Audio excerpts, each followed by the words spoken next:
na desturi za wazee. Unakumbuka zile siku? Nakumbuka. Ile siku. Nakumbuka. Nilikuta bebe wa kwenda Nairobi.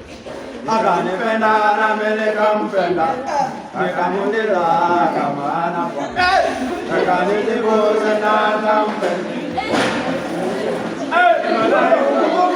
Nikampenda na yeye akanipenda. Nikamuuliza kama ana bwana.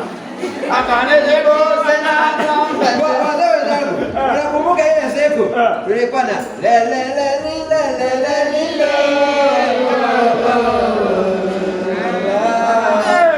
hasira za nini wewe bwana, wataka kuniua bure bwana, yule si wako nami si wako, chuki ya nini kati yangu mimi na wewe. Wazee wenzangu, wacha kwanza nione ndani. Wanataka kanywaji kama ilivyo desturi. Asante. Na kama tuseme asante. Asante ile tu. Habari ya nyumbani. Nyumbani kwa salama na baba. Mimi wacha nimbishe wajukuu. Naona unang'ara kabla ung'are. Ile bado haja wewe tukakutana na wewe siku moja. Sina mambo. Hatuna ubaya. Acha nitulie. Wajukuu. Tunataka kuimba, si ndio? Hasira za nini wewe bwana?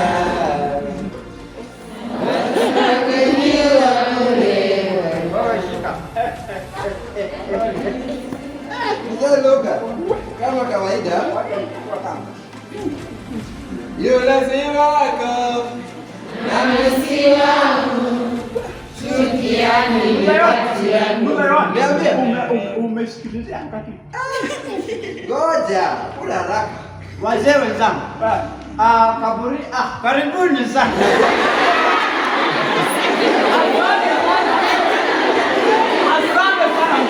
Asante sana.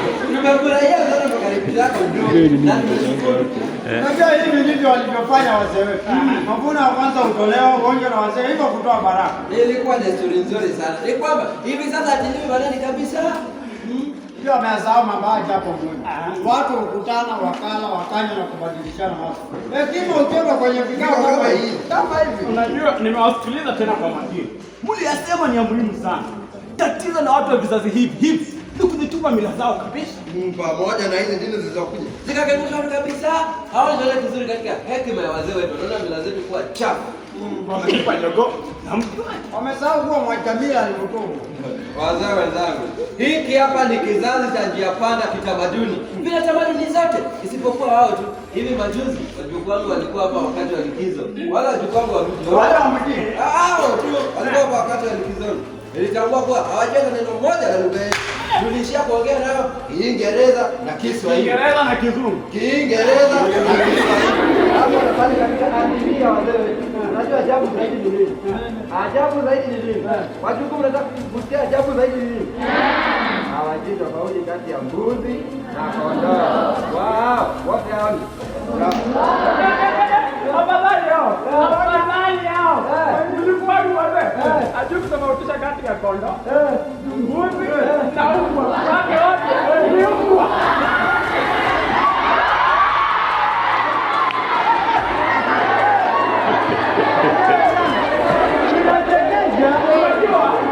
Tunalea watoto. Mnasikia, tunalea watoto. Na ukienda mjini unasahau yote tuliwafundisha. Maisha ya mjini ni ajabu. Tena ana mbio mingi sana, hata walezi mnaoongelea hawaelewi tena. Kazi ni kunaokea vibarua asubuhi na kurudi usiku, watoto ambao wameshalala. Mwili na wanao ambao unaona kwa singizeni wamelala. Nyumba imeachiwa. Yaya malezi ni ajabu. Yaya akitaka kumfundisha mtoto lugha au tabia atafanya hivyo. Malezi ya mjini yana mashaka tena makubwa. Kama hakuna naye kielewa. Watu wako mbioni kutafuta maisha. Wengine wanakutana nayo. Na iko hivyo. Wafanyaje wazee wenzangu? Wafanyaje? Wabaki hapa vijijini kwa sababu maisha kule mjini yanaambia. Wengine wamepewa maisha kwa kule mjini. Lakini wazee naona heri huko kukaa. Huko kuna afadhali. Kuna heri vile vile. Dunia inaendelea ikibadilika. Na usipobadilika nayo wewe kwanza wewe mzee Beni utashindwa kuwahi. Kuna nini cha kuwahi? Kuna nini cha kuwahi? Tabia za mjini. Yeye hapa kijiji. Katika maskini wetu. Yeye hapa kijiji. Katika maskini wetu wazungumzaje wewe? Ama kabla ya kupika hapo umepika mahali ukapiga peki mbili ama wazungumzaje wewe? Wazee. Kawaida sio. Kawaida sio. Tunataka nani mtalewa yote mniache mimi. Mzee Ben. Hapo mama kwa mtu mmoja. Tunasimama kesho. Sikiliza bana. Ndio zamani Melana desturi zetu hazikuruhusu watoto wa kike kwenda shule ama kurudi. Hizi wanarudi na wanakwenda shule chini. Zamani watoto wa kike walikuwa wanategemea mifuko ya ume zao. Sasa hali ni tofauti. Zamani mila desturi zetu zinaendelea kubadilika kila kuchao. Zamani nafasi ya mwanamke inaendelea kupanda na kupanuka, unaelewa? Unaelewa? Hapo umesema thamani ya mtoto wa kike inapanda na nafasi yake kupanuka.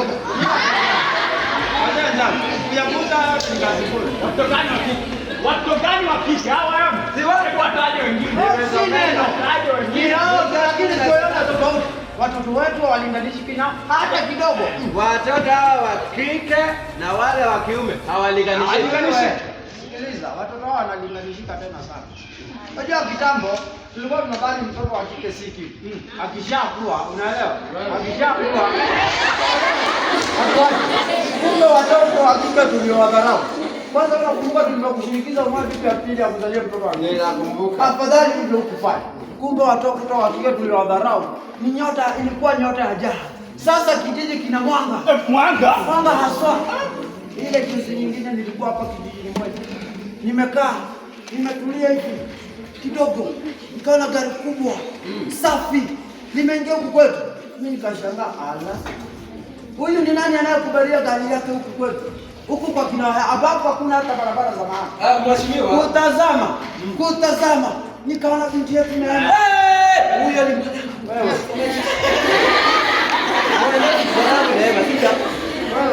Wewe story ni yangu ama ni yako? Kidogo nikamwona binti yetu Neema. Yeye mwenyewe ameshika usukani. Analiendesha gari. Unafikiri mtoto wake usukani.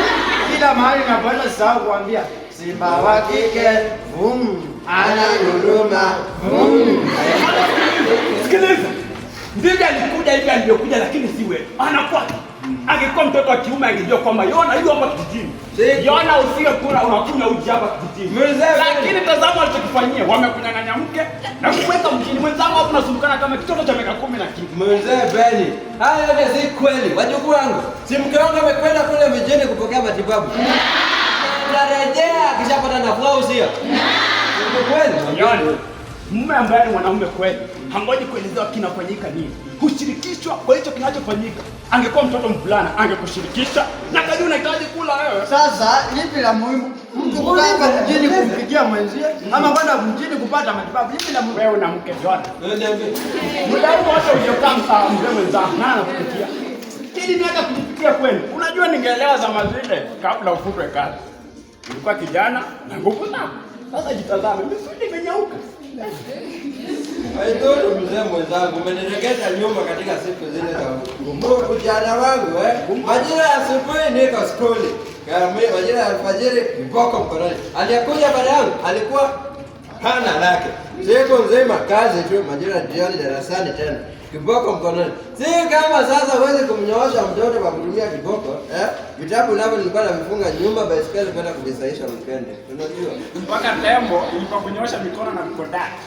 Basi ukikumbuka vizuri, wenzenu ndio aliyeniingiza katika mkono. Kwanza acha nikunywe kwanza. Wenzenu ndio aliyeniingiza katika mkono huu. Ukikumbuka vizuri, nilikuwa miongoni mwa vijana wa kwanza kuingia katika dini. Hadi tulikuwa tunahubiri. Ile ukateleza mara moja. Si mara moja unavyofikiri. Jambo hili lilianzia pale chuoni. Wenzangu walinipa mvinyo na kunirai kuonja ulevi. Awali nilikataa, lakini wakaja kunizidi maarifa. Nikuje kwanza. Ukaacha kazi. Ngoja kwanza nikaanza kushiriki, lakini kwa kujificha. Hadi pale nilipotumwa kuja kufanya kazi na kwanza kupitia mtihani wa maisha. Basi ulevi ukawa uraibu. Hadi pale ukanifanya kwa chomba kabisa. Ndipo ukaacha kazi. Na nilishindwa kuingia kazini kila siku. Nilishindwa kuishi bila kulala. Nikawa mdogo. Siku zile mkao alikuvumilia kweli. Wewe ufikiri kulala na mlevi. Angefanya nini? Kilikuwa kipindi kirefu sana. Alinisaidia kulea na kuwasomesha watoto wetu. Bila yeye Wakati ule mimi nikaangalia shamba na ng'ombe, yeye ndio yule ameshika njia kupeleka maziwa na mazao tuliyozalisha sokoni. Bila yeye nakwambia chombo kingezama, ni kwamba siwezi kumwambia hivyo, manake atajishaua. Ndio maana ameganda huko muda huo, nataka kurejea. Mzee Ben, unanikera sana. Yule yuko kwa wanawe, nami niko hapa kwangu. Asipokuwa huko, wataka awe wapi? Wataka awe wapi Mzee Ben? Hii ndio raha ya kusomesha mzee mwenzangu. Somesha baba. Dawa mshahara. Amekuwa akinikera na mambo yangu sana. Nilipili hivyo sana mwangu lakini namwaza tu sana Mzee Ben. Somesha. Shida yako Yona. Somesha. Shida yako Yona. Kujipiga kifua kwamba naona watoto waliosoma. Nimesomesha tena. Hapo tu. Kwangu umewasomea. Si neno hawezi kufanana. Lakini pia wamesoma kiwango chao na wana kazi. Ngoja hapo tu. Kazi gani? Si mwanangu mkubwa na engineer. Ngoja. Wewe Ben. Mwanao afanye kazi kule kiwandani wanapojikia. Mwanangu anakutegemea katika kitu cha kiwanda. Yeye ni engineer kutegemea bila yeye. Bila yeye alifanyiki jambo. Basi hapa ni wiki. Wewe. Huyo ni fundi wa mitambo, huyo sio engineer. Engineer si fundi wa mitambo. Mna nini nyinyi? Engineer si fundi wa mitambo. Sasa wajukuu wangu niulize swali. Anasema mtoto wake ni engineer. Sasa niulize. Sasa mtoto wa engineer anaweza kuwa tofauti kati ya mbwa, pusi na paka. Wajua ndio ni kuchangamkia la mwenzake na lake hataki kugusa. Kwa hiyo walisema kivimba kwa nguruwe, kichungu kwa binadamu. Basi yaishe. Wala hayakuwepo wazee. Ndio yafanya marefu tu ndio yanastahili. Lililotuleta hapa si kusemezana wala kulimana nguvu. Lililotuleta hapa ni kula, kunywa na kusherehekea. Wazee wenzangu, basi tule, tunywe na tusherehekee mazao yetu. Yabarikiwe mashamba yetu. Ibarikiwe vizazi vyetu. Ibarikiwe mimea yetu. Amen. Bye.